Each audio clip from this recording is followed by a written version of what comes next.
De Dieu. Seigneur, merci pour cette matinée. Merci parce qu'on sait que toi, tu es déjà présent, que le rendez-vous il est fixé et que là, nous sommes là réunis ensemble pour toi et pour toi seul. Et Seigneur, ce matin, on te demande vraiment qu'il y ait quelque chose de particulier qui descende dans cette matinée. Seigneur, que les cœurs brisés soient restaurés. Seigneur, que les malades découvrent la guérison. Que, Seigneur, ceux qui ont besoin de découvrir Jésus puissent découvrir qui il est vraiment. Seigneur, on a la joie de pouvoir se réunir en ton nom et pour toi et pour la gloire de ton nom. Alors Seigneur, vraiment, viens visiter ce lieu, que ta présence soit manifestée dans nos cœurs, dans nos vies. Viens restaurer, encourager, fortifier. Viens nous parler, Seigneur. On est prêts, on a faim et soif de toi. Merci pour la louange. Bénis toute l'équipe louange qui va nous amener, Seigneur. Vraiment, fais-leur du bien. Bénis le temps de prédication, le temps de Sainte Seine. Et ce matin, on est simplement attentifs. Seigneur, on a besoin de toi et tu es là. Et merci parce que toi, tu nous fais confiance en nous faisant l'honneur de ta présence. À toi soit la gloire, Jésus. Amen. Amen. Bonjour à tous. Vous êtes en forme ce matin ? Alors je vous invite à vous mettre debout pour ce premier chant. Nous voulons tous ensemble célébrer son nom ce matin. Amen. Qui est partant pour célébrer le nom du Seigneur ce matin ? Oui, 1, 2, 3. Ça va. Que son nom soit glorifié.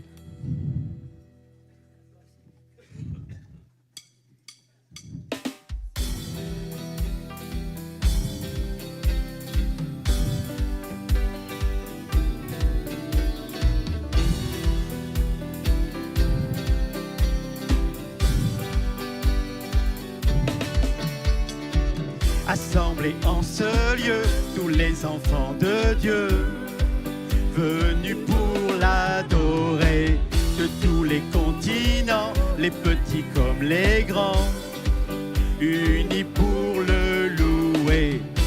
Son nom est grand, il est puissant, le Dieu vivant est parmi nous, venu du ciel, Emmanuel.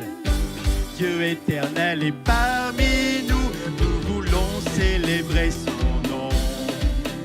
Nous voulons acclamer le roi, nos cœurs à l'unisson, nos regards vers la croix. Nous voulons élever son nom. Nous voulons célébrer son nom. Nous voulons acclamer le roi, nos cœurs à l'unisson, nos regards vers la croix, nous voulons élever son nom.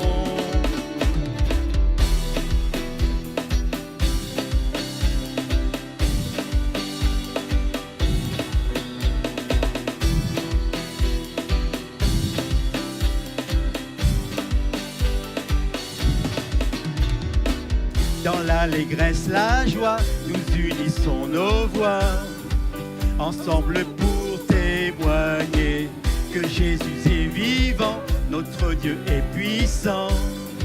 L'Église veut proclamer, son nom est grand, il est puissant. Le Dieu vivant est parmi nous, venu du ciel, Emmanuel. Dieu éternel est parmi nous, nous voulons célébrer son nom. Nous voulons acclamer le roi, nos cœurs à l'unisson, nos regards vers la croix. Nous voulons élever son nom, nous voulons célébrer son nom. Nous voulons acclamer le roi, nos cœurs à l'unisson, nos regards vers la croix. Nous voulons élever son nom. Musique.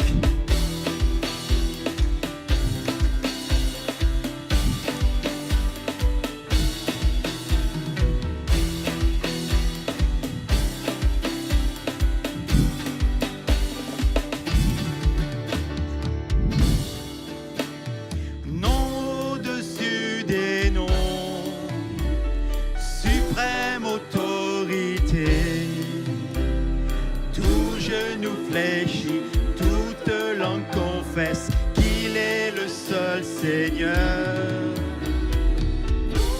au-dessus des noms, suprême autorité.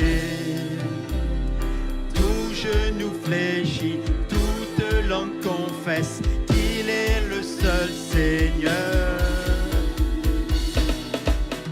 Nous voulons célébrer élever son nom. Nous voulons acclamer le roi, nos cœurs à l'unisson, nos regards vers la croix. Nous voulons élever son nom, nous voulons célébrer son nom. Nous voulons acclamer le roi, nos cœurs à l'unisson, nos regards vers la croix. Nous voulons élever son nom, nous voulons célébrer son nom. Nous voulons acclamer le roi, nos cœurs à l'unisson, nos regards vers la croix. Nous voulons élever son nom. Jésus. Peut-être il y a un temps particulier où Dieu nous amène ce matin et je voudrais qu'on puisse rebondir sur ce qui a été partagé. Il y a des moments où on a besoin de venir dans la présence de Dieu pour expérimenter la liberté. Quand tu t'approches de Dieu, il te rappelle que cette cage, elle est ouverte. Et je ne sais pas ce qui t'enferme, je ne sais pas ce qui t'a bloqué depuis des années. Mais parfois, il y a un pas de foi à faire, de dire « Seigneur, j'accepte de mettre le pied en dehors de cette cage. » Même si je ne comprends pas tout, même si je ne vois pas tout. Et je ne voudrais pas qu'on passe à côté de cette parole sans que quelqu'un ici, une personne, puisse faire ce pas de foi, de dire « Seigneur, je ne veux plus rester esclave de ce qui m'emprisonne. Parce que je suis enfant de Dieu, je veux sortir de cette cage. » Un chant nous dit « Je ne suis plus esclave de la peur, je suis enfant de Dieu. » Et c'est peut-être ce matin ta décision. Ça concernera peut-être une seule personne ici. Mais ce matin, dans ce temps-là, tu as la possibilité de sortir de ta cage, de mettre le pied dehors et de vivre enfin libre. La Bible nous dit, si le Christ nous affranchit, nous sommes réellement libres. Alléluia, Jésus. Jésus. Seigneur, je te prie, Seigneur, pour un homme, une femme ici. Seigneur, je te prie pour que ce matin, il y ait comme un pas de foi de fait, de dire que je refuse de rester enfermé. Mais je mets le pied dehors par la foi, croyant que c'est toi qui as ouvert la porte. Croyant que ce n'est pas par mes propres forces, mais parce que tu as tout accompli, mais que je dois faire ce pas de foi. Je te prie pour tous ceux qui sont enfermés dans diverses cages qui les empêchent d'avancer. Et ce matin, que dans ce lieu, ce temps de louange et d'adoration, ils puissent expérimenter la liberté en Jésus-Christ. Seigneur, dans la douceur et la simplicité de ton nom, Seigneur, tu viens et tu viens parler au cœur. Seigneur, viens faire ton œuvre là maintenant. Alléluia, Père. Amen.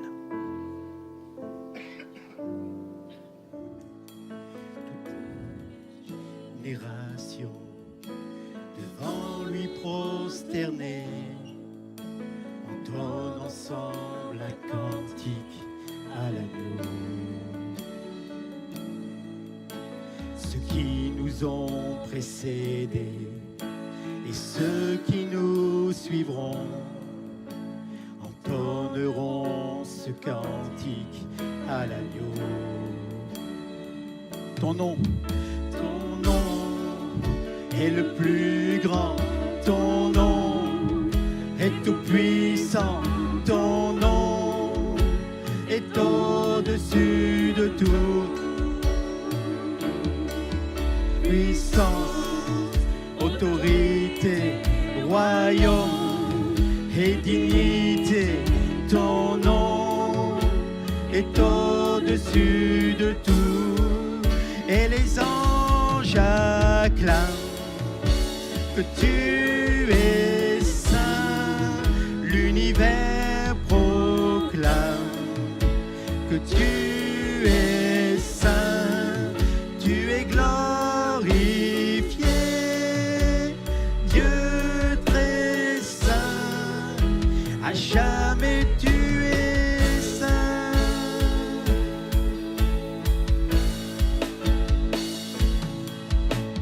Pour qui l'a pardonné, pour qui l'a racheté, venez chanter ce cantique à l'agneau. Pour qui l'a libéré, pour qui portait son nom, venez chanter ce cantique à l'agneau. Nos voix résonnent pour l'éternité et les anges acclament que tu es saint, l'univers proclame que tu es saint, tu es glorifié, Dieu très saint, à jamais tu es saint, et tout ton peuple crie que tu es saint, toi le roi des rois, que tu es saint, Dieu d'éternité, tu es saint, à jamais tu es saint. Ton nom est le plus grand, ton nom est tout puissant, ton nom est au-dessus de tout. Puissance, autorité, royaume et dignité, ton nom est au-dessus de tout. Ton nom est le plus grand, ton nom est tout puissant, ton nom est au-dessus de tout. Puissance, autorité, royaume et dignité, ton nom est au-dessus de tout. Et les anges acclament que tu es saint, l'univers proclame que tu es saint, tu es glorifié, Dieu très saint, à jamais tu es saint, et tout ton peuple crie que tu es saint, toi le roi des rois, que tu es saint, Dieu d'éternité, tu es saint, à jamais tu es saint, et les anges acclament que tu es saint, l'univers proclame, tu es saint, tu es glorifié, Dieu très saint, à jamais tu es saint.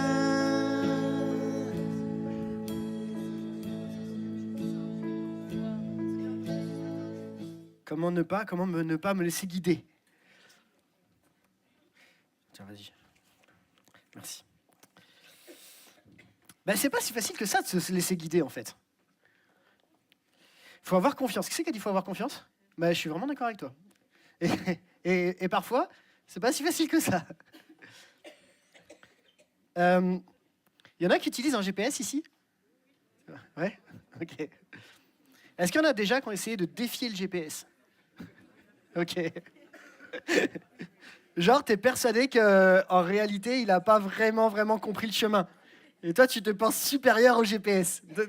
Non, mais il te fait passer par là, mais il connaît pas le chemin, moi je le connais. Ouais. Et qui c'est qui, de l'autre côté, conduit aveuglement sur le GPS, même quand tu sais qu'il y a un autre chemin? Moi, je suis comme ça. Moi, vraiment moi. Genre, je suis le GPS. Si le GPS me dit là, je vais là. Me dit pas autre chose, je vais là. Forcément, je vais là. Et parfois, il m'arrive de prendre des raccourcis à rallonge. Mais c'est pas grave, ça se passe bien. Au bout du chemin, on arrive toujours quelque part. Est-ce que c'est au bon endroit? Je sais pas, mais quelque part. J'aimerais vous parler ce matin, non pas du GPS, bien que, à mon avis, ça va rejoindre directement la thématique, mais j'aimerais vous parler de cette thématique quand le contrôle me contrôle. Ah. Ah. Ah. Ah.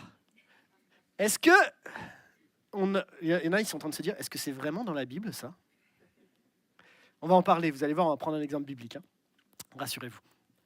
Quand le contrôle me contrôle, est-ce qu'on a ici, dans cette salle, des control freaks? Alors pour ceux qui sont des control freaks, en français on dirait des maniaques du contrôle. Des maniaques du contrôle, c'est... Est-ce qu'il faut vraiment que je le définisse ou... Oui, s'il vaut mieux, hein, on va voir. C'est une expression anglaise, control freak, qui est utilisée pour décrire une personne qui a un besoin excessif de contrôler les choses, les situations et les autres autour d'elle. Ce type de personne peut avoir du mal à déléguer des responsabilités, préférant tout faire eux-mêmes pour s'assurer que les choses sont faites selon leurs propres normes et attentes. Ça vous parle? Je sais qu'il y en a dans leur tête, ils se disent « Si seulement ma femme était là ». Alors on va essayer de ne pas parler à notre femme ou à celui qui est à notre gauche, mais on va essayer de se parler à nous-mêmes. D'accord? Ils ont tendance à chercher à exercer un pouvoir total sur leur environnement, ce qui peut être nuisible tant pour eux-mêmes que pour les personnes qui les entourent. Et quand on en est à ce niveau-là, on n'a pas forcément conscience qu'on est dans le contrôle. Et pourtant, on va voir, quand on va partager ce matin, que le contrôle excessif peut devenir nuisible et dangereux. Et qu'au regard de la foi, quand tu contrôles tout, il y a un moment, tu n'arrives plus à avancer.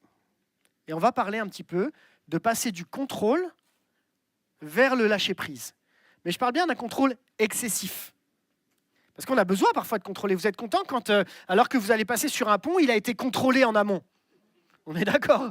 Vous êtes content que quand on règle la sono, il y ait des contrôleurs à la sono qui vérifient que le son n'est pas trop fort. Merci à toute l'équipe qui a fait un super travail hier, on en parlera dans les annonces. Mais on est content quand il y en a qui contrôlent. Mais on n'est pas content quand on a une évaluation qui s'appelle un contrôle.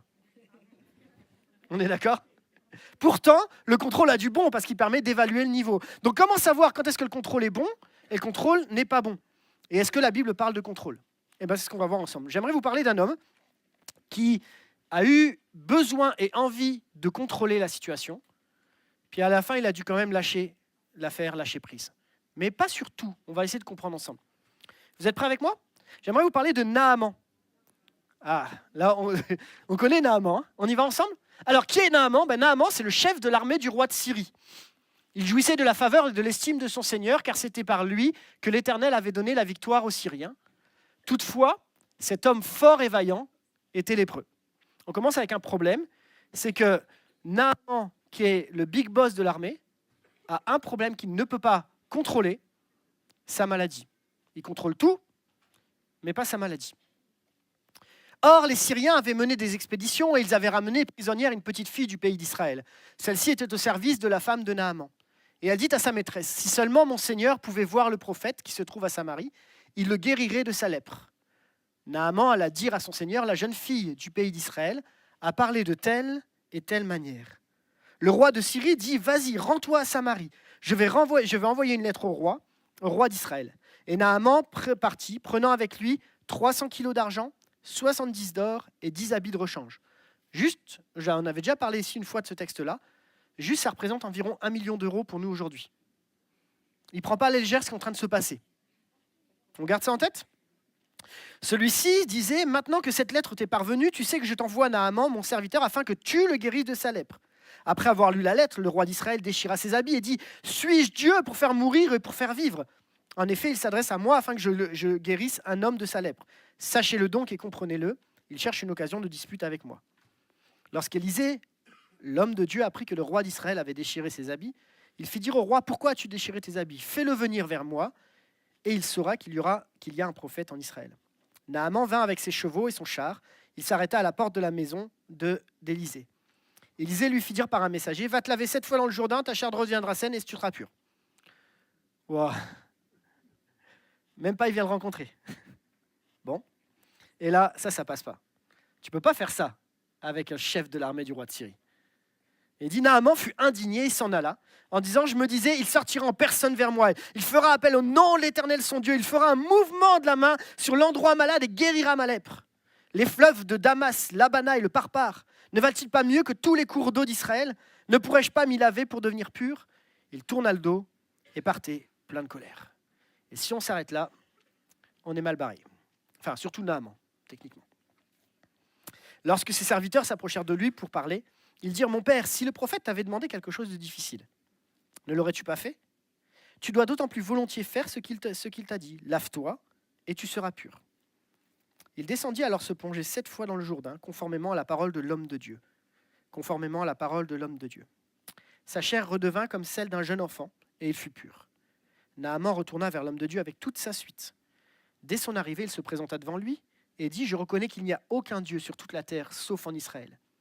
Maintenant accepte, je t'en prie, un cadeau de la part de ton serviteur. » Élisée répondit, « L'Éternel dont je suis le serviteur est vivant, je n'accepterai rien. » Naaman insista pour qu'il accepte, mais il refusa. Alors Naaman dit, « Puisque tu refuses, permets que l'on me donne de la terre d'ici, à moi, ton serviteur, qu'on m'en donne l'équivalent de la charge de 2 mulets. Car moi, ton serviteur, je ne veux plus offrir ni holocauste, ni sacrifice à d'autres dieux qu'à l'Éternel. Cependant, que l'Éternel veuille pardonner ceci à ton serviteur. Quand mon Seigneur entre dans le temple de Rimmon pour s'y prosterner, il s'appuie sur ma main, et je m'y prosterne aussi.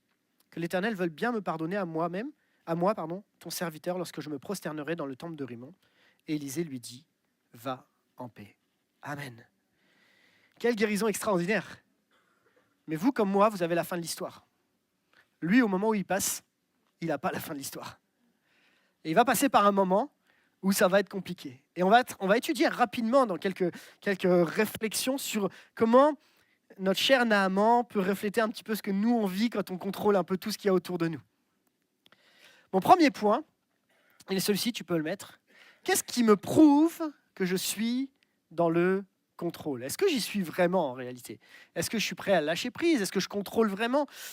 Est-ce que vraiment je sais? On va regarder comment Naaman réagit, puis on va voir si ça apparente à parfois nos réactions. Ça va? Et on va voir si est-ce que moi je suis dans le contrôle. Mais entre nous, on le sait déjà à peu près. Non? Enfin, je dis ça, je dis rien. Peut-être que on ne sait pas. Ce qu'on sait en tout cas, c'est que ceux qui sont dans le contrôle, ils ont des difficultés à faire confiance aux autres. Ils peuvent être perçus comme autoritaires et perfectionnistes. Ils sont anxieux et stressés lorsque les choses ne se passent pas exactement comme ils l'ont planifié ou imaginé. Et du coup, ça provoque des conflits entre les gens, ça provoque des conflits interpersonnels. Et ceux qui sont autour d'eux peuvent se sentir soit étouffés, soit limités dans leur autonomie. Et mon premier point que je vois chez notre ami Naaman, qui me prouve qu'il est bien dans le contrôle, c'est sa réaction. Au moment où Élisée lui dit « Tu vas dans le Jourdain, tu te plonges et tu sors et tu seras pur », la réaction, elle est double. La première, c'est que Naaman fut indigné. Et la deuxième chose, c'est qu'il tourna le dos et il partait plein de colère. Pourquoi? Parce qu'à partir du moment où on s'attend à quelque chose et que ça ne va pas dans le sens qu'on s'attend, ça provoque des réactions en nous qu'on a du mal à maîtriser. Le premier signe de quelqu'un qui contrôle, c'est quand quelque chose ne se passe pas comme prévu, ça vient de chercher au plus profond de ta vie, et là, au fond de ton cœur, la première chose qui sort, c'est la colère. Parce que ça vient te chercher, parce que ça ne correspond pas à ce que tu as l'habitude de vivre ou de faire. Et le problème, c'est que quand on laisse cette colère prendre de plus en plus de place, au final, on avance complètement étriqué, ça a de l'impact sur toi et ça a de l'impact sur les autres. Donc, le premier élément qui me permet de détecter si je suis dans le contrôle, c'est quelle est ma réaction quand quelque chose d'inconnu m'arrive ou quand il y a quelque chose qui se passe que je n'ai pas l'habitude. Qu'est-ce qui se passe? Comment ça se passe? Comment je réagis? Et ça devient problématique à partir du moment où je suis tellement bloqué parce que je m'attends à vivre qu'au final, je n'arrive même pas à vivre ce que je dois vivre. Pourquoi? Parce que je suis bloqué, ça ne se passe pas comme ça. C'est ce moment, par exemple, je vous le raconte, mais tu arrives dans une église et là, ça ressemble à rien de ce que tu as l'habitude. Comment tu réagis? Soit tu dis, l'église, elle n'est pas bien, c'est vraiment n'importe quoi ici. Il y a un gars, il joue avec sa guitare et son casque, n'importe quoi. Ça ne ressemble pas à ce que j'ai l'habitude. Et du coup, tu bloques et tu ne peux même pas vivre le temps.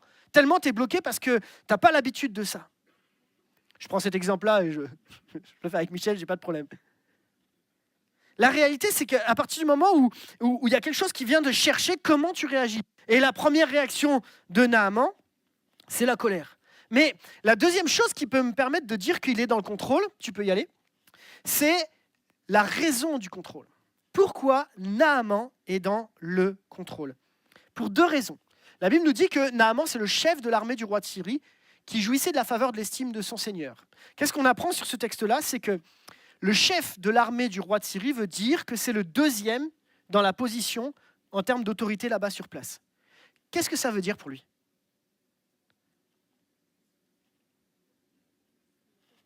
Ouais, vas-y.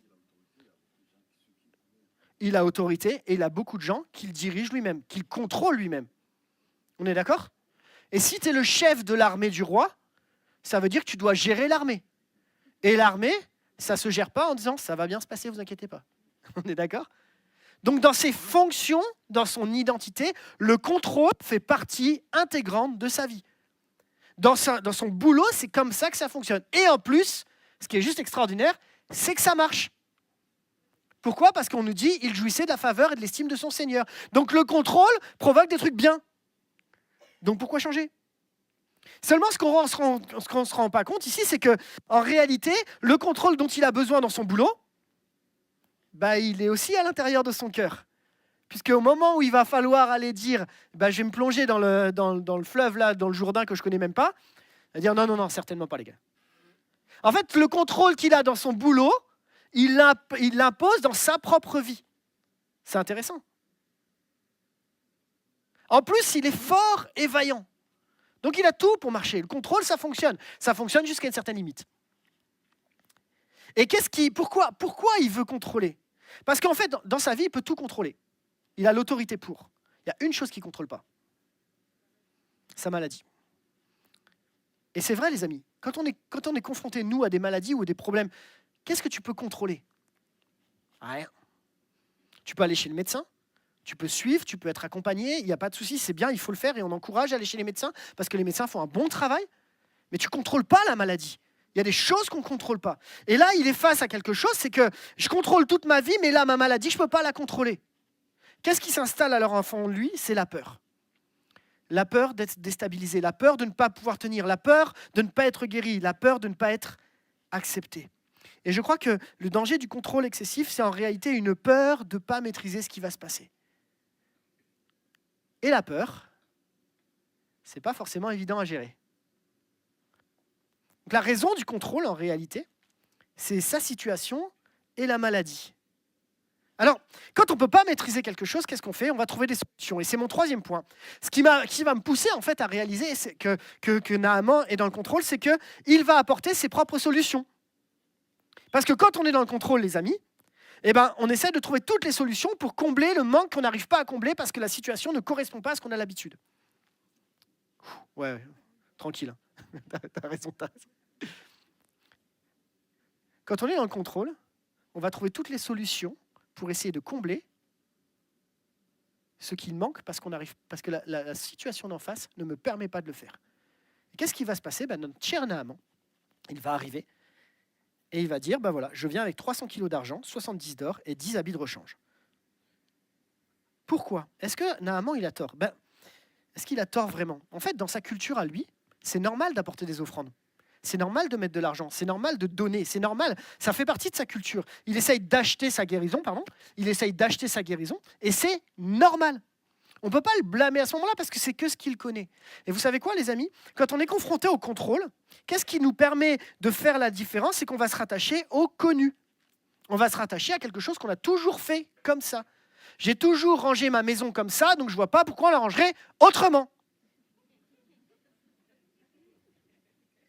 Moi, souvent, on rigole avec ma femme, mais je peux le faire. Mais quand il faut habiller les enfants, moi, je prends dans le placard les habits qui sont bien rangés, nickel et tout, de repasser propre. Je prends un pull avec un sweat, là. J'essaye de regarder, c'est à peu près les mêmes couleurs. Je les mets ensemble. OK? Mais bon, après, je regarde à la lumière, je dis, ouais, vite fait, le bleu, c'est presque le même. Mais ma femme, elle a une autre conception. Et elle a raison, parce que le contrôle est bon. Elle habille mes enfants plus mieux que moi. Comprenons ensemble, les amis, que c'est plus facile de faire dans les choses, de contrôler et de ramener à des choses qu'on connaît. Parce que quand on est dans le connu, le contrôle est moins difficile. Et ça vaut dans tous les domaines, les amis. Réfléchissez à vos propres domaines. Quand vous êtes confronté à une situation où il y a un conflit entre deux personnes, on va se rattacher à « oui, mais moi j'ai toujours fait comme ça ». C'est à l'autre de se plier à moi. Parce que je me rattache à du connu. Je me rattache à une solution que je peux apporter. D'ailleurs, c'est ce que Naaman va faire en fait. Naaman va aller face à Élisée, il ne va même pas le rencontrer, puis il va dire « mais voilà la solution que moi je propose. La solution c'est Élisée, tu sors en personne, tu fais appel au nom de l'Éternel et tu me guéris. » C'est comme ça que ça doit marcher. Et puis, une autre solution, c'est je ne vais pas aller dans ton Jourdain, parce qu'il y a bien des endroits au Jourdain où c'était bien sale, il faut bien se le dire. Je ne vais pas aller dans ton Jourdain, je vais aller dans mon Damas à moi, dans les fleuves de Damas, l'Albana, le Parpar. Vous comprenez?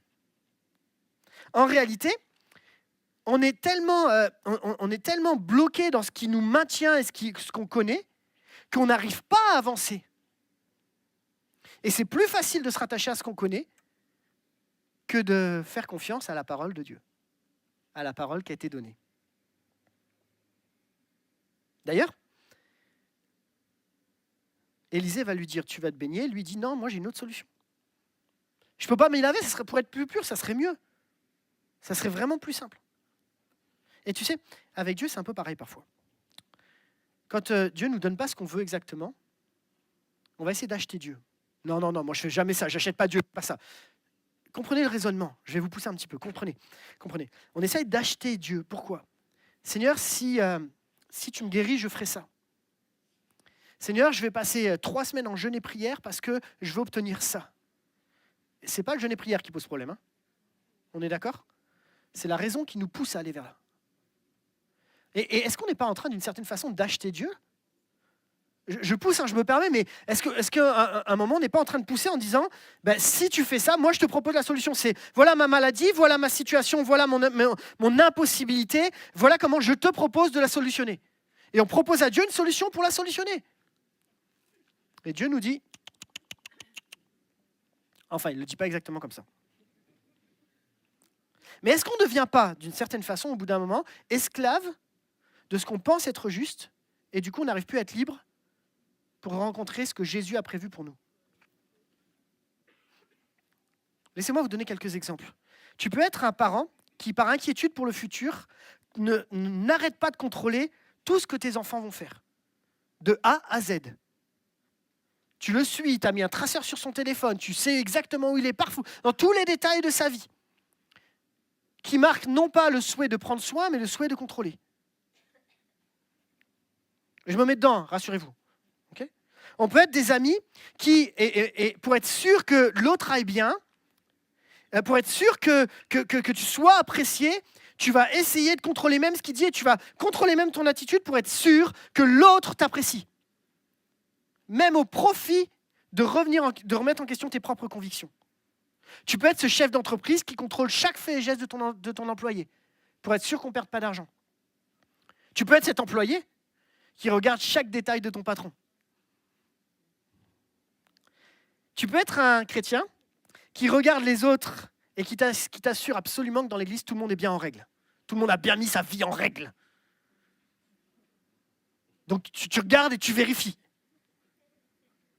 Il peut y avoir des pasteurs, parce que je me mets dans le lot les gars, hein, qui s'assurent que tous les chrétiens lisent bien leur Bible tous les soirs.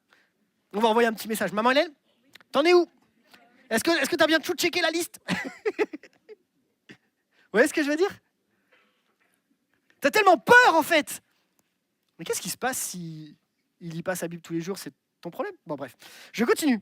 Mais ok, des pasteurs. Tu peux même être un chrétien qui s'assure que le pasteur soit bien payé pour quelque chose. Est-ce que tu peux nous faire un débrief de toutes les visites que tu as faites?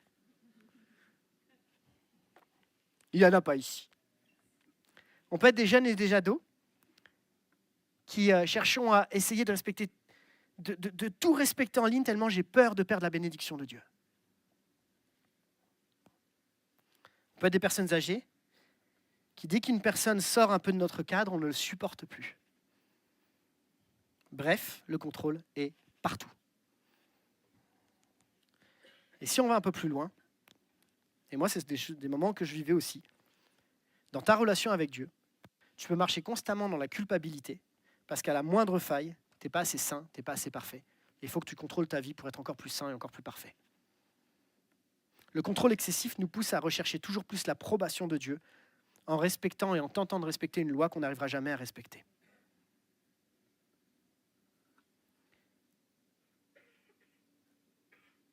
Parfois, le contrôle excessif nous pousse et nous enferme.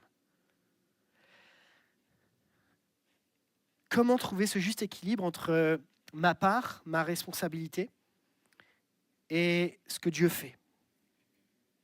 Comment comprendre? Comment sortir de ce contrôle excessif? Comment arriver à vivre différemment aujourd'hui? Parce qu'il y a des besoins de travailler, de mettre les choses en place, d'avoir sa propre discipline spirituelle qui est importante. Et puis il y a une part où tu ne peux pas contrôler tout. Comment on fait? Peut-être ce qui va pouvoir nous aider, c'est de voir comment Dieu fonctionne, lui, avec nous. On y va ensemble? Deuxième partie. Dieu est au contrôle de tout, mais il ne contrôle pas tout. Je vous le dis parce que ce n'est pas très lisible, en fait. J'aurais dû changer les couleurs. C'est pas grave. Dieu est au contrôle de tout, mais il ne contrôle pas tout. Alors là, je vais choquer ceux qui sont calvinistes à fond, mais ce n'est pas grave. Il y a une grosse question sur la souveraineté de Dieu dans nos églises. Est-ce que Dieu contrôle tout? Ou est-ce que Dieu est au contrôle de tout? C'est une grosse question, ça, dans nos églises, non? Quelle est la part de Dieu dans tout ça? Est-ce que Dieu fait tout, ne fait pas tout? Est-ce que Dieu a l'histoire, à la fin de l'histoire? Alors, je vous pose la question, puis on essaye de répondre ensemble. D'après vous, qu'est-ce que vous pensez sur la souveraineté de Dieu? J'ai besoin de vous, là. Vous avez 4 heures. C'est pas si facile, hein. C'est pas si facile. Il y a des bouquins entiers qui sont rédigés. Alors, ouais, vas-y Pascal, bien fort. Hein. Dieu insuffle, et je répète qu'on entende bien, hein. Dieu insuffle et on répond si on est disponible. Ouais, ça m'intéresse. Ouais.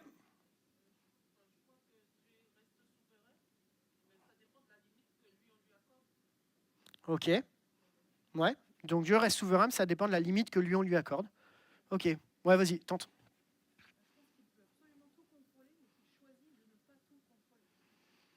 Tu peux revenir en arrière sur le slide. Dieu, vas-y, redis-moi ça parce que ça m'intéresse.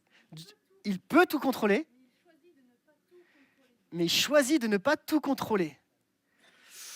Ça, c'est vachement intéressant. Bien joué, franchement. Il y a des points qui se gagnent là. On devrait noter les points, tu sais.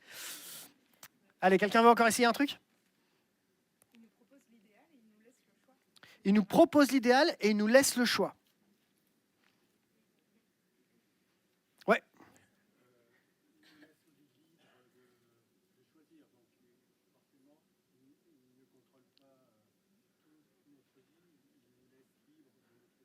Ok, je répète que tout le monde, il nous laisse libre de notre choix. Il ne contrôle pas toute notre vie, donc il nous laisse libre de notre choix. Mais il le sait déjà. C'est complexe, hein? C'est un peu bizarre, ça. Hein? Alors rassurez-vous, il y a des centaines de bouquins qui ont été écrits là-dessus, donc ce n'est pas moi qui vais vous donner l'ensemble de la solution. Mais je vous propose qu'on puisse avoir un texte. En tout cas, merci pour vos réponses, parce que ces réponses sont très intéressantes. Et elles viennent nous chercher parce que dans ta conception de Dieu, tu vas voir que ça va provoquer des changements. Si tu considères que Dieu contrôle tout, c'est-à-dire que Dieu te dit tout ce que tu dois faire, même le café ou le thé que tu dois prendre le matin, même la couleur de ta voiture, il y en a qui disent non, mais moi j'ai déjà entendu. Hein. On prie pour choisir la couleur de ma voiture. C'est comme le choix marital. Oula, tu lances le sujet, Johanna. Ouïe, aïe, aïe, aïe, aïe, aïe, aïe, aïe, aïe, ouïe, aïe, aïe.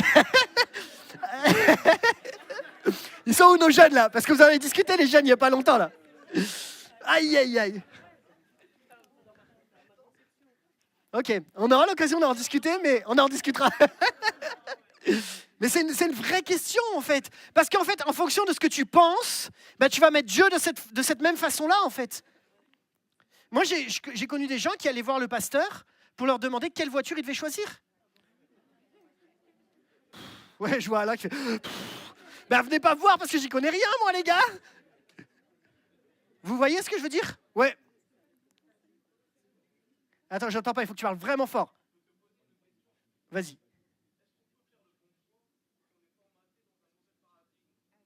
Ouh, aïe, aïe, aïe, aïe, aïe, aïe. J'aime cette question, j'aime cette question. Je la redis pour que tout le monde entende bien. Est-ce qu'on peut faire le bon choix si on est formaté dans un mauvais paradigme? C'est chaud. Merci pour ta question. Quelqu'un veut répondre? Non, je plaisante. En fait, la réalité, les amis, dans tout ce qu'on va entendre parler, et même dans les mauvais paradigmes par lesquels on peut être rentré, parce qu'en réalité, ce que tu dis, je me permets de tutoyer, excuse-moi, mais ce qu'on dit souvent, c'est qu'on a eu un enseignement qui nous a amené à des façons de penser. Et même malgré soi, dans ces fonctionnements-là, on fait des choix. Maintenant, Dieu étant souverain, même quand on fait des fois des mauvais choix, il peut nous rattraper. Okay? Maintenant, revenons, ça répond partiellement à ta question, et on aura l'occasion peut-être d'en discuter une autre fois. J'aimerais juste vous donner ce texte-là, tu peux le mettre. Le psaume de 139 nous dit « Éternel, tu m'examines et tu me connais. Tu sais quand je m'assieds et quand je me lève. Tu discernes de loin ma pensée. » Qu'est-ce que ça nous apprend, cette première partie, sur Dieu? Il sait tout. Il est omniscient. Ok. Il connaît tout. Ok. Et il voit tout. Omniscient, omniprésent, omnipotent. Ok. On continue. Tu sais quand je marche et quand je me couche, et toutes mes voies te sont familières. La parole n'est pas encore sur ma langue, que déjà, Éternel, tu la connais entièrement. Waouh. Tu m'entoures par derrière et par devant, tu mets ta main sur moi, pardon. Une telle connaissance est trop extraordinaire pour moi et trop élevée pour que je puisse l'atteindre. Maintenant, moi j'ai une question à vous poser. Dans ce texte-là, on a compris que Dieu est omniscient, c'est-à-dire qu'il sait tout. Mais qui marche, qui se couche, qui parle, qui s'assied, qui se lève? C'est moi. Dieu n'est pas en train de te dire, maintenant tu te couches, maintenant tu marches. T'imagines? Respire. Inspire, expire. Ça serait long. Qu'est-ce que je veux nous amener à comprendre? Je ne vais pas rentrer dans le calvinisme, l'arménianisme, etc. Ce n'est pas le but de ce matin. Ma conception à moi ce matin, c'est de dire que oui, Dieu sait tout et connaît tout, mais que nous avons un libre arbitre où nous pouvons faire des choix et parfois s'éloigner ou se rapprocher. Dans la notion du contrôle, pour revenir sur la thématique d'aujourd'hui, oui, Dieu est au contrôle de tout, mais il ne contrôle pas tout. Parce que si Dieu contrôlait tout, ça veut dire que toi et moi, on ne serait pas libres de nos choix. Et on serait des robots. Ça va? Pour moi, je le vois comment? En fait, en réalité, ce que je comprends, c'est que Dieu, pour moi, c'est comme un chef d'orchestre. Vous voyez un chef d'orchestre? Il conduit, il dirige, mais ce n'est pas lui qui joue. Je vais vous illustrer ça encore mieux. Vous êtes prêts? Est-ce que vous avez 4 minutes à m'accorder? Ouais. Gulliane, est-ce que tu peux me mettre la vidéo qui s'appelle Awesome God? Et les gars de la sono, j'espère que ça va aller pour vous, mais je pense on va tenter le coup. C'est une des vidéos que j'aime beaucoup.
Bon, déjà, elle me scotche cette vidéo. Tellement, c'est énorme. Mais elle me parle tellement de Dieu. Alors, je ne dis pas que Michael Smith, c'est Dieu, hein, on doit être bien clair. Mais l'image, regardez l'image, elle est géniale. 1, le chef d'orchestre connaît le rendu final. Dieu sait le final. 2, le chef d'orchestre connaît chaque partition de chaque instrument. Dieu connaît chaque détail de ta vie. 3, chaque instrument est libre de jouer dans ce qu'il veut. Même s'il a une partition, il peut toujours dire « je ne joue pas la partition ». On est libre de choisir Dieu ou non. Mais chaque instrument mis bout à bout devient un orchestre extraordinaire sous la conduite d'un chef de qualité. Chacun d'entre nous, quand on rentre sous le contrôle de Dieu, on devient un chef-d'œuvre extraordinaire, capable d'accomplir des choses extraordinaires. Je reviens à ta question tout à l'heure. Si le paradigme est mauvais, et si le paradigme est bon et que le paradigme c'est Dieu, alors les choix sont bons. Même si on a fait des erreurs à certains moments. Chaque instrument a de la valeur. Combien coûte une batterie? Une bonne batterie? Vraiment une bonne. Vraiment une bonne. 20 000. Ok, 20 000. Dieu nous a équipés des meilleurs instruments, les amis, c'est vous. Tu vaux plus que la meilleure de toutes les batteries. Ma flûte traversière vaut à peu près ce prix-là. Tu vois? Chaque personne a de la valeur. Mais, comme Naaman a le choix d'aller se baigner. Il a le choix d'aller se mettre dans le fleuve. Il a le choix. Alors qu'il est sur le point de partir, il est sur le point de tout quitter. Il est sur le point de s'en aller. Dieu nous laissera toujours le choix. Tu as le choix de rester dans ton contrôle excessif ou tu as la possibilité de choisir la liberté en Christ. Parce que le chef d'orchestre est bon. Parce que celui qui dirige est bon. Parce que le conseil de Dieu est bon. Parce que la direction de Dieu est bonne. Quand Élisée lui dit « fais ceci », Élisée est un homme de Dieu, dirigé, conduit par le Saint-Esprit. J'arrive à ma troisième et dernière partie. Vas-y, tu peux appuyer. Ma question est celle-ci. Comment passer du contrôle vers le lâcher-prise? Comprenons ensemble avant que j'aille un peu plus loin. Lâcher-prise, ça ne veut pas dire tout abandonner. Lâcher prise, c'est apprendre à lâcher prise sur les bonnes choses et tenir ferme sur les autres bonnes. Naaman devait tenir ferme sur les paroles qu'il avait reçues d'Élisée et lâcher prise sur ses conceptions et sa façon de penser. Il y a une différence entre tenir ferme et lâcher prise. Quand tu dois lâcher prise, c'est que tu dois un moment dire « Ok, dans ma vie, le contrôle que j'impose à ma famille, à ceux qui sont autour de moi, dans mes conceptions, dans ma façon de penser, j'ai besoin ça de le remettre en question. Mais là où je dois continuer à tenir ferme, c'est sur les paroles que Dieu m'a données. À celui qui est ferme dans ses convictions, tu lui accordes la paix. » Il va se passer 3 choses à travers le lâcher-prise. Et on va le voir ensemble. Il faut beaucoup de courage pour lâcher prise. Les amis, il faut beaucoup de courage. Parce que quand on a toujours mis un mauvais paradigme, il faut beaucoup de courage pour lâcher prise. Et la première zone de courage, c'est de faire preuve d'humilité. Faire confiance à Dieu n'est pas un manque de contrôle, mais un choix de liberté. Comprenons ensemble que quand tu vas lâcher prise, tu vas rentrer dans la liberté de Dieu. Tu vas rentrer dans la liberté de Dieu. Vraiment, je t'encourage par rapport à ça. Parce que tu vas voir que ça va te libérer d'un poids que tu portes depuis des années. Lâcher prise, tu peux le mettre la slide suivante. Lâcher prise, c'est faire preuve d'humilité. Notre cher Naaman a dû faire 2 choses. La première, c'est écouter la petite servante qui lui a dit « il faudrait que tu ailles là-bas ». La deuxième, c'est écouter ses serviteurs alors que lui, c'est le chef. Il a écouté ses serviteurs qui lui ont dit « et s'il t'avait dit de faire plus compliqué, tu l'aurais fait ?» En gros, Naaman, à ce moment-là, il comprend que s'il ne plie pas le genou, il n'y aura pas de guérison. Si à un moment, il ne baisse pas la garde, il n'y aura pas de guérison. Et le lâcher-prise passe forcément un moment par l'humilité. Quel plus bel exemple on peut avoir de Jésus? Les amis, quand Jésus il vient sur terre, il a tout pouvoir. La Bible nous dit que tout pouvoir lui a été donné sur la terre comme au ciel. Il peut tout contrôler. Il peut dire à un instant T, ta vie, elle s'arrête. Pourtant, à un moment, Jésus décide, par humilité, de s'abaisser et de venir te chercher, et de venir me chercher. L'exemple le plus fort, c'est que votre attitude soit identique à celle de Jésus-Christ. Lui qui est de condition divine, qui a tous les atouts pour contrôler, il n'a pas regardé son égalité avec Dieu comme un butin à préserver, mais il s'est dépouillé lui-même en prenant une condition de serviteur, en devenant semblable aux êtres humains. Les amis, une des clés du lâcher-prise, c'est l'humilité. Parce qu'en fait, tu ne peux pas tout contrôler. Et parfois, le sentiment de contrôle n'est que le reflet d'un orgueil surdimensionné, de dire que je pense que je fais mieux que les autres. J'espère que je choque personne, mais c'est une réalité parfois. Et parfois, on a besoin de faire tomber l'orgueil pour dire, Seigneur, apprends-moi à marcher dans l'humilité. Apprends-moi à dire, Seigneur, même si je ne contrôle pas tout, je veux savoir que c'est toi qui contrôle tout et qui connaît tout. Je veux marcher dans l'humilité. Je veux apprendre à dire, même si celui qui est à côté de moi, il ne fait pas exactement comme moi, Seigneur, je veux apprendre que l'autre peut m'apporter quelque chose. On a besoin, les amis, de marcher dans l'humilité. Vous savez, on est une église ici. On a tous nos défis, nos challenges. Et moi, je pourrais arriver en disant, les gars, j'ai tout compris, je suis le pasteur de l'église. Mais moi, j'ai besoin de chacun d'entre vous. On a besoin d'être ensemble, en fait. Parce que moi, je n'ai pas tout compris. Et heureusement que j'ai des Jeff, j'ai des Paul, j'ai des Alain, j'ai des gens qui sont là, des gars qui font la solo. Heureusement, parce que il faut à un moment dire, Seigneur, on est une équipe, en fait. Et dans la vie, c'est pareil. Et on a discuté il n'y a pas longtemps, mais même nos enfants nous apprennent quelque chose. Quand toi, tu penses que tu contrôles tout, tu as peut-être besoin d'apprendre qu'eux, ils ne se prennent pas la tête avec ça. Ils vivent bien. Quand leur chambre, c'est un bazar monstre. Rassurez-vous, ils vivent bien. Toi, tu vis moins bien, mais eux, ils vivent bien. Le c'est clair à la journée, il voulait dire tellement. Ça va. Je comprends. Je vis pareil. En fait, c'est juste de comprendre que l'autre peut nous apporter quelque chose en fait dans notre notion du contrôle. Et quand tu lâches prise, tu apprends l'humilité, tu dis Seigneur, tout ne dépend pas de moi. Je voudrais juste encourager quelqu'un ici. Tu pries pendant des années pour tes enfants. Et c'est long. Mais un des témoignages qu'on a entendu, c'est qu'à force de taper sur les gens à coups de Bible, ça saoule. Parce qu'en fait, ça n'aide pas à progresser. Vous voyez ce que je veux dire ? Parfois, même sur ça, il faut lâcher prise. Oui, mais Seigneur, tu m'as dit de prier. Oui, prier. Pas taper. Prier. Vous voyez ce que je veux dire ? Et ça ne veut pas dire que tu es moins... comment dire ? Ça veut dire que ce n'est pas moins bon. Ça ne veut pas dire que c'est moins spirituel. Ça ne veut pas dire tout ça. Ça veut juste dire que tu fais vraiment confiance à Dieu. Et que toi, ton challenge, ta foi, c'est je continue à prier. Combien de temps tu as prié pour Maël ? Et Maël, plusieurs années après, était là, a donné sa vie à Dieu. Et c'est long dans cette période-là, mais à un moment, c'est Dieu qui gère. Et on ne peut pas tout contrôler. Nous, notre rôle, c'est de leur partager la foi, etc. Mais soyons vigilants. Et ça m'amène à mon deuxième point. Finalement, lâcher prise, c'est faire preuve d'humilité. Mais dans un deuxième temps, lâcher prise, c'est apprendre à faire confiance. Tu peux mettre la slide suivante. Faire confiance. Faire confiance à qui ? D'abord à Dieu. Parce que Dieu prend soin de nous, même quand on ne le voit pas. Lâcher prise, c'est faire confiance aux autres que Dieu a mis sur notre chemin. Même si parfois, ils ne ressemblent pas exactement à ce que j'avais prévu. Apprendre que Dieu a placé des hommes et des femmes autour de nous pour nous accompagner. Ce n'est pas évident de dépendre de l'autre. Croyez-moi, on sait de quoi on parle. Mais, dans cette zone-là, on apprend à dépendre de la grâce de Dieu. Et puis j'ai envie de dire, te faire confiance à toi aussi. C'est se faire confiance à nous-mêmes. C'est apprendre aussi à dire que on ne fait pas toujours les mauvais choix, on n'est pas toujours à la ramasse, on n'est pas toujours en train de vivre des trucs qui sont mauvais. Lâcher prise, c'est aussi te faire confiance. Si Dieu a mis son esprit en toi, c'est qu'il te fait confiance, non ? Et parfois, c'est bon de dire, Seigneur, parce que tu me fais confiance, je vais apprendre aussi moi-même à me faire confiance dans mes choix.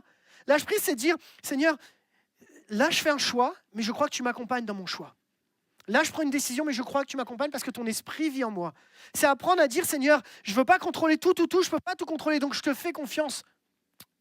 C'est apprendre à te faire confiance. Et au final, la confiance n'est autre que la foi. Sans la foi, il est impossible d'être agréable à Dieu, car il faut que celui qui s'approche de lui croit que Dieu existe et qu'il récompense ceux qui le cherchent. Oui, Dieu honore ta foi, même si parfois toi tu doutes. Enfin, lâcher prise, c'est rentrer dans l'obéissance. Tu peux mettre la dernière slide. Lâcher prise, c'est obéir. En fait, tant que Naaman n'a pas mis les pieds dans le Jourdain, il n'y a rien qui peut se passer. Il a dû obéir. Obéir à un ordre qu'il ne comprenait pas. Il a dû avancer. Alors on n'aime pas l'obéissance parce qu'on se dit que l'obéissance, elle est contraignante. Sauf quand celui qui te fait obéir sait que c'est bon pour toi. Quand le chef d'orchestre est juste extraordinaire. Vous voyez ce que je veux dire ? Moi, j'ai fait de l'orchestre. Et je sais que si j'obéis à la partition, ça va rendre un travail extraordinaire. Si celui qui a la tête nous donne des indications qui sont bonnes pour nous, ce n'est pas difficile d'obéir. C'est pour ça que Jésus a dit, « Venez à moi, vous tous qui êtes fatigués et chargés, je vous donnerai du repos.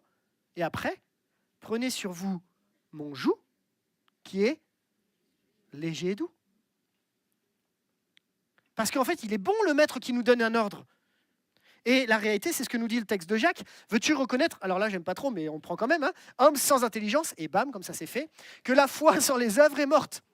Notre ancêtre Abraham n'a-t-il pas été considéré comme juste sur la base de ses actes lorsqu'il a offert son fils Isaac sur l'autel ? Tu vois bien que sa foi agissait avec ses œuvres et que par les œuvres, sa foi était menée à la perfection. Ainsi, c'est accompli ce que dit l'Écriture. Abraham eut confiance en Dieu, cela lui fut compté comme justice. Et il a été appelé ami de Dieu. Qu'est-ce que ce texte nous dit simplement, en très court, c'est que la foi, si elle n'est pas traduite concrètement en œuvre, elle reste la foi, mais il manque quelque chose. Ça va ? Et on pourrait prêcher sur ça, mais ce n'est pas le moment. Simplement de dire, mets en action, vas-y, n'hésite pas. En plus, derrière, il est appelé ami de Dieu. Perso, ça me plaît plutôt bien. Naaman va expérimenter une guérison sans pareil qui va changer radicalement toute sa vie.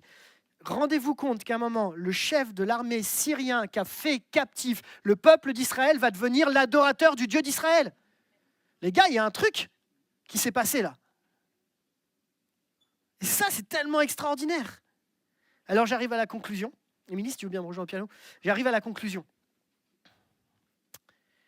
Quand le contrôle me contrôle, comment réagir ?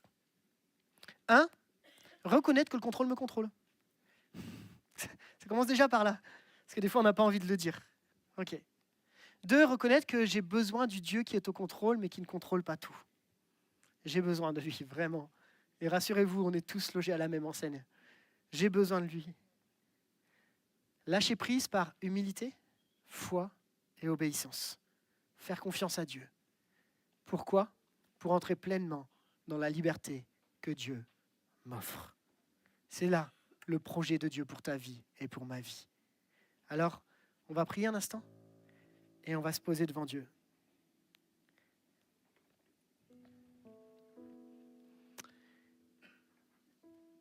Et pendant un instant, j'aimerais que tu puisses considérer ta vie, que je puisse considérer ma vie également, et que je puisse être vraiment très authentique devant Dieu. Quels sont les aspects que je contrôle et qu'est-ce que je ne contrôle pas ? Quel est l'impact du contrôle dans ma vie et dans la vie de ceux qui sont autour de moi ? Et si ce matin, je décidais de lâcher prise, pas sur les promesses de Dieu, mais lâcher prise sur ce que j'essaye de maintenir et de tenir. Il y a bien des situations au contrôle. Même ta relation avec Dieu, tu peux la contrôler. Mais il y a des choses, les amis, sur lesquelles on n'a pas de prise. Et Dieu nous challenge ensemble à dire, Seigneur, voilà les sujets sur lesquels je n'ai pas de prise. Apprends-moi à te laisser contrôler ma vie. Seigneur, je veux rentrer dans cette dimension d'humilité, de foi et d'obéissance. Donne-moi de marcher là où tu veux que je marche. On n'a pas la suite des événements, mais Dieu, il l'a. Il est le meilleur des chefs d'orchestre que tu peux expérimenter. Toi, tu es un instrument de valeur. Ne laisse pas le contrôle te détruire, mais découvre la liberté en Christ. Seigneur, merci pour cette matinée. Merci parce que dans nos propres limites, tu es le Dieu qui vient nous rencontrer. Et quand on lit ce texte de Naaman, on pourrait le juger, mais en réalité, toi, tu lui donnes une opportunité, une possibilité de sortie, comme tu nous la donnes à chacun. Et Seigneur, ce matin, je te prie pour chacun d'entre nous qui est peut-être aux prises avec ce contrôle, avec ce qui nous empêche d'avancer. On n'arrive pas à aller plus loin parce qu'on cherche à contrôler toutes les situations de nos vies. Seigneur, je te prie qu'on puisse avoir ce temps d'abandon complet, ce temps d'abandon où on laisse tout entre tes mains. Ce temps, Seigneur, où, alors qu'on essaye toujours de tenir, on puisse tenir ferme sur les bonnes choses et lâcher prise sur les mauvaises choses. Comme Naaman, on veut lâcher prise sur nos raisonnements, sur nos façons de penser. Et Comme Naaman, on veut tenir ferme sur la parole de l'Éternel qui a été donnée à Élisée. Seigneur, je te prie vraiment qu'on puisse sortir de ce lieu en se disant, Seigneur, tu contrôles ma vie et tu sais où j'en suis. Même si je passe par la vallée de l'ombre de la mort, tu es avec moi. Tu m'aides à marcher, tu m'accompagnes. Tu ne marches pas pour moi, tu m'aides à marcher. Je te prie pour tous ceux qui sont au fond de leur situation et qui ne voient pas de solution là dans l'immédiat. Tu sais exactement où ils en sont. Mais je te prie que là, dans cette matinée, leurs yeux puissent s'ouvrir, découvrir qu'en Christ, il y a la liberté, cette liberté qui vient de celui qui nous a affranchis, qui nous a rendus libres. Je te prie pour tous ceux qui sont esclaves d'un péché. Ils n'arrivent pas à s'en sortir. Je te prie que ce matin, tu viennes les libérer. Et Seigneur, qu'il y ait vraiment cette libération au niveau de ce péché qui empêche d'avancer. Seigneur, je te prie pour tous ceux qui sont esclaves d'une relation, afin qu'ils en soient libérés ce matin. Seigneur, je te prie pour tous ceux qui sont dans l'esclavage de la peur de ce qui va se passer, la peur de l'avenir. Seigneur, que la foi prenne la place sur la peur. Seigneur, je te prie pour ceux qui sont enfermés dans des cages comme on l'a entendu. Tu as ouvert la voie, tu as ouvert la porte. Seigneur, on n'est pas obligé de rester dans le contrôle de cette cage, mais on veut sortir pour marcher là où tu veux qu'on marche. Je veux prier pour tous ceux qui ici ont besoin de faire un pas de foi dans leur engagement avec Dieu, d'aller plus loin, de servir, de s'engager ici, de prendre une décision claire. Seigneur, je te prie vraiment de les visiter ce matin. Et que le contrôle ne soit pas quelque chose qui les empêche d'avancer, mais qu'ils puissent tenir ferme sur les paroles que tu leur as données. Seigneur, ce matin, tu es au contrôle, mais tu ne contrôles pas tout. Merci parce que tu sais quand on se lève et quand on s'assied. Merci parce que tu connais quand je marche, quand je m'arrête. Tu es fidèle et bon. Et Seigneur, c'est ce Dieu-là à qui nous nous adressons. Que ta grâce, que ta paix, que ta joie soit dans nos cœurs. Cette joie de savoir qu'on appartient à Dieu et à personne d'autre. On est esclave de rien d'autre, mais on appartient à Jésus en tant que fils et fille du roi des rois. Merci Jésus. Amen.